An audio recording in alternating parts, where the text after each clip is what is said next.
I told him this is a fantastically fun lesson. Hi, Aaron. Hey, Aaron. Aaron, nobody wants to report for you. When you said special right triangles, I instantly thought what set of right triangles and other right triangles. Oh, And these I are- thought, oh, they only have like even legs. I was right. They are. These are special right triangles. There's two of them. What? Oh, is that why they're not here? There's a swim meet. I knew that. Okay. What we're gonna do, we're doing. Basically, there are two special right triangles. So first of all, they're called special right triangles because they already have a right angle. So they all have a 90-degree angle. And then we're going to look at a 45, 45, 90 triangle, and then we'll look at something else, a 30, 60. Okay.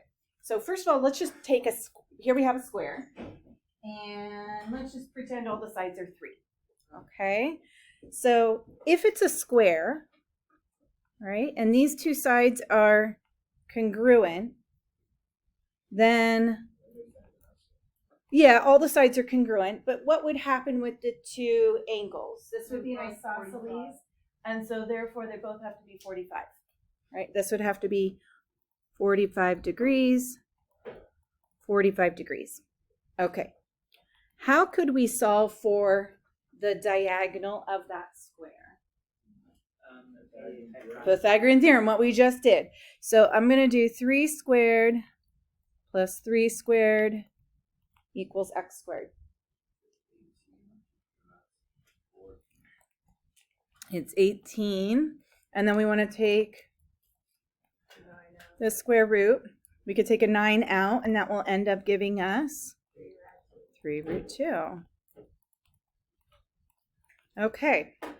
Now, we could do this again for a square that has sides that are 5. So if this was 5, this was 5, we would end up with 5 root 2. So if this is 3, this is 3, this is 3 root 2. If this was 7 and this is 7, this would be 7 root 2. Okay? So basically we have these rules, these theorems, for a shortcut. So basically in any 45, 45, 90 triangle, the hypotenuse is always 2 times the length of the leg. So the legs are obviously going to be congruent because it's isosceles, and the hypotenuse will always be the square root of 2 times that leg. Yes, I'm. Is this like sine, cosine, tangent? Not next section. Okay, so the hypotenuse is 2 times, or square root of 2 times the leg. But what if,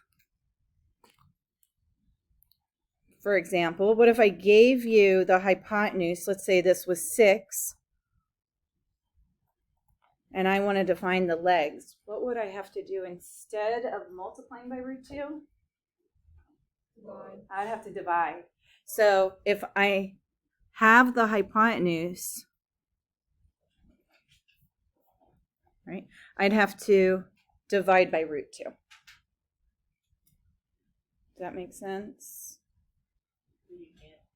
So, okay, so in this case here, if I took 6 and divided by root 2, we would have to rationalize the denominator.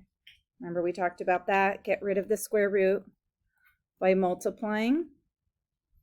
And that equals 6 root 2 over 2, which gives us 3 root 2. So this would be 3 root 2. And this one would be 3 root 2.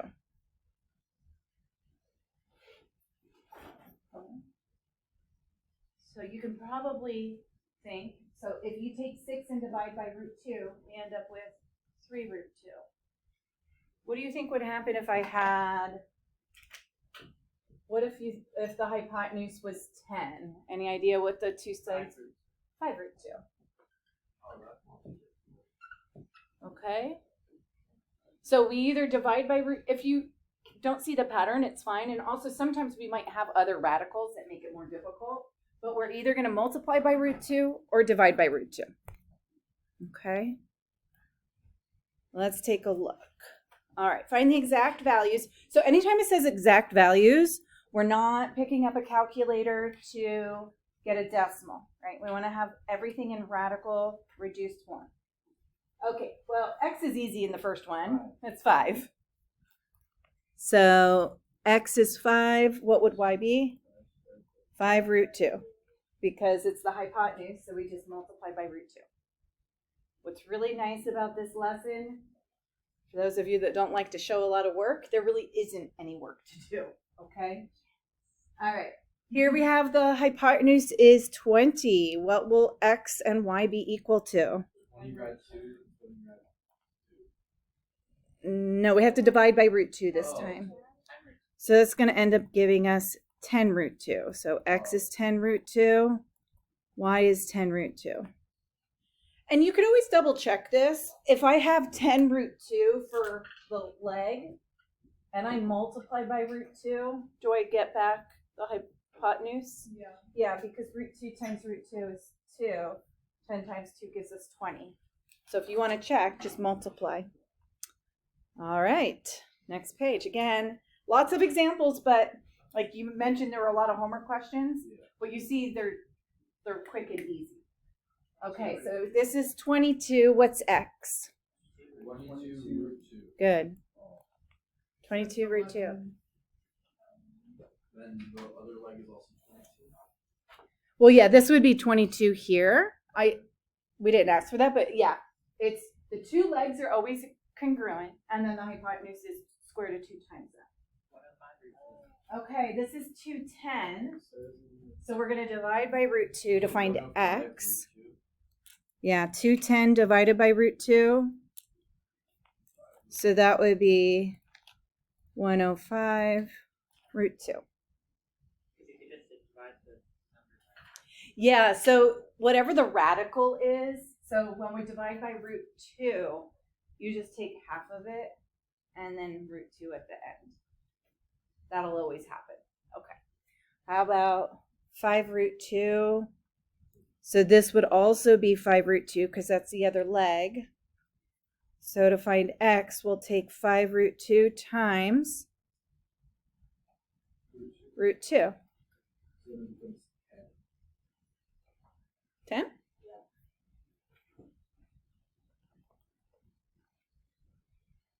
Okay. The hypotenuse is 17. So we want to take, yeah, we're going to divide by root 2. So you can write this as 7 root 2 over 2 or 8.5 root 2. So if you want to turn that into a decimal, that's fine as long as it's exact. Okay. Or 17 halves or root 2, however you want to write it. Okay, any questions on that? That's the 45, 45, 90. Okay. So next we want to look at our other one is a 30, 60, 90 triangle. Okay, so I'm going to start off with an equilateral triangle. So just as an example, all the sides are 8. What I'm going to do for this one, I'm going to cut it in half with the altitude drawn. We'll just draw from the top. So I'm going to draw the altitude. Now we know, right, an equilateral triangle is also equiangular, so all the angles would be 60 degrees. Of course, when I draw the altitude, what happens at the top? We both get 30. Only if it's equilateral. Because it's equilateral, the angle bisector, the altitude, and the median are all the same thing. Okay, so if I kind of focus in on half of this, okay, so here we have what we would consider our hypotenuse, okay, of this right triangle. It's opposite. Then we have 2 legs. Now, one of these legs, we call this one the shorter leg. And over here, this is the longer leg. Of course, it's the shorter leg because it's opposite the smaller angle. right? You see that's opposite 30 degrees, so that has to be smaller than the one opposite the 60 degree. Okay, what is the shorter leg's length? 4. You see that? It's, well, if the whole side is 8, then the shorter leg will be 4. So in every 30, 60, 90 triangle, the hypotenuse will always be 2 times the shorter leg. So if this was 12, this would be 6. Then what's the alpha? Right? If this was 20, this would be 10. Okay, we're going to do Pythagorean theorem. So I'll label this as x. So I have 4 squared plus x squared equals 8 squared.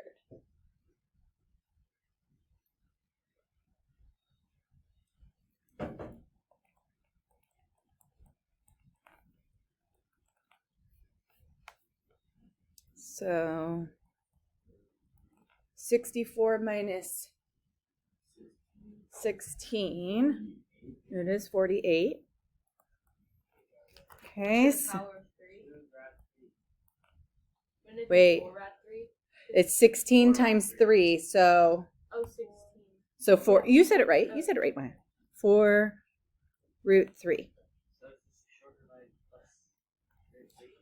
Yeah, so if whatever the shorter leg is, sorry, that's a root 3, that's really small. Whatever the shorter leg is, we would just have to multiply by root 3 to get the longer leg.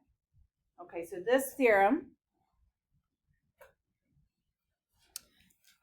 the last one was really easy because it was either you multiply by root 2 or divide by root 2. This one is just a tiny bit more complicated because in a 30, 60, 90 triangle now, the hypotenuse is always twice the length of the shorter leg.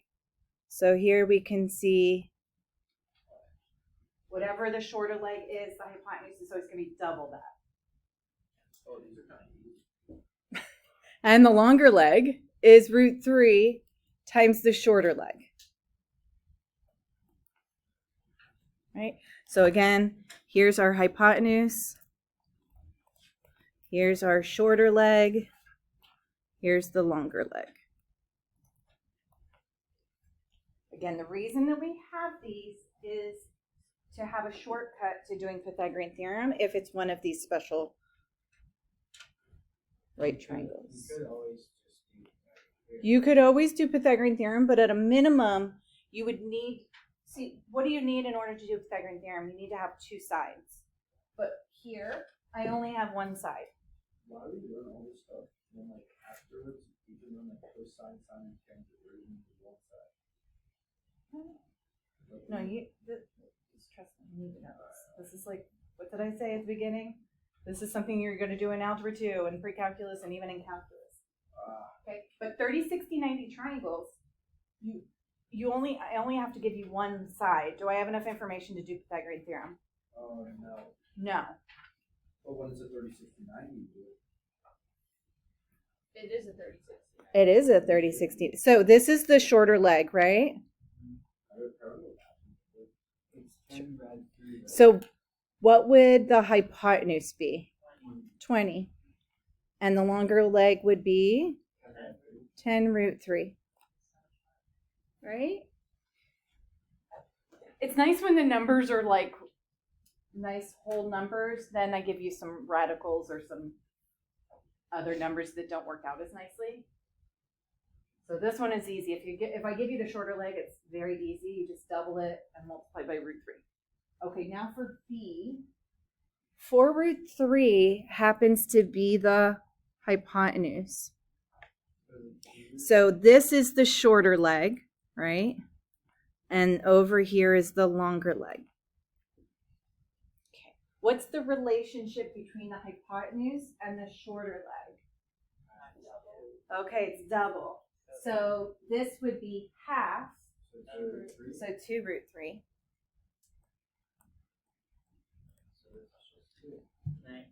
Okay.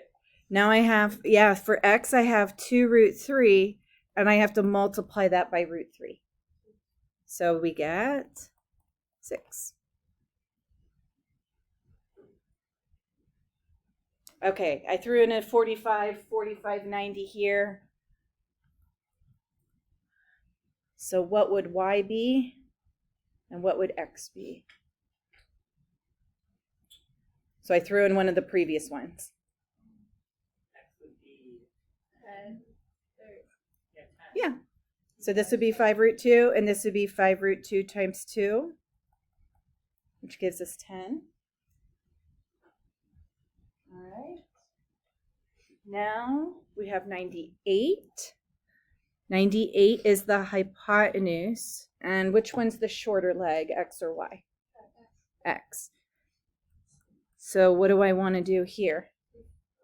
Divide by 2. So we get 49. And y we get, perfect, 49 root 3. Okay. If it looks confusing, make some flashcards or whatever with the rules.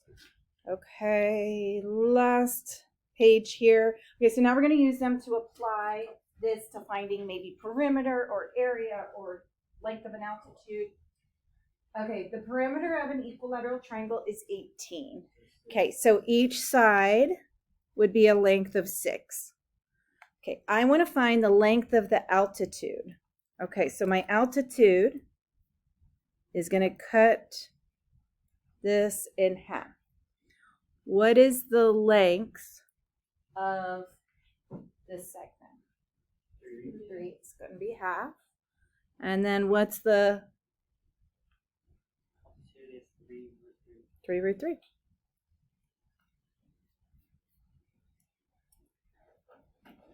Okay. Now we have the diagonal of a square is 10. Okay, so this is 10. We want to find the perimeter of the square. Okay, so if it's diagonal of a square, this is a 45, 45, 90. So what are going to be the sides? What do we have to do? We have to divide by root 2. So 5 root 2. No, you're right, 5 root 2. And this time we want to find the perimeter. Well, there's 4 sides. So 20 root 2. Oh, and this is centimeters. I think this last one, yeah. We'll have plenty of time. You can probably finish the homework so you don't have anything over the weekend. Okay, now we have the length of the altitude of an equilateral triangle. So this is kind of reverse of example 3. This is 5 root 2. And I want to find the length of each side and then find the area. Ideas. What do we think? Okay, what is 5 root 2? That would be considered my longer leg. If we can find the shorter leg, 5 root 2 times root 3. okay, be careful here. The longer leg is the shorter leg times root 3. So we have to take 5 root 2 and divide by root 3, which that's not very pretty. So we want to multiply top and bottom by. So that's going to be 5 root 6 over 3. Now that's the shorter leg of this 30, 60, 90 triangle. What would the hypotenuse be, or what would be? It would be 2 times that. So 2 times. So each side is going to be equal to, what happens when we multiply that? 10 root 6 over 3. And finally, area. Okay, it's a triangle, so what's the area of a triangle? Base times height divided by 2, or 1/2 base times height? Okay. What is the entire base? Isn't it? 10 red. That's the 10 rad 6 over 3. And what's the height? 5 root 2. Okay, this one. The only thing here is it just gets a little messy with the radicals. So how would we multiply that? We will get 50 root 12 over 6. Then we have to divide by 1/2. Well, you either divide by 2 or multiply by 1/2. When I'm already working with fractions, I actually like the 1/2 base times height better than base times height divided by 2. Do you see why?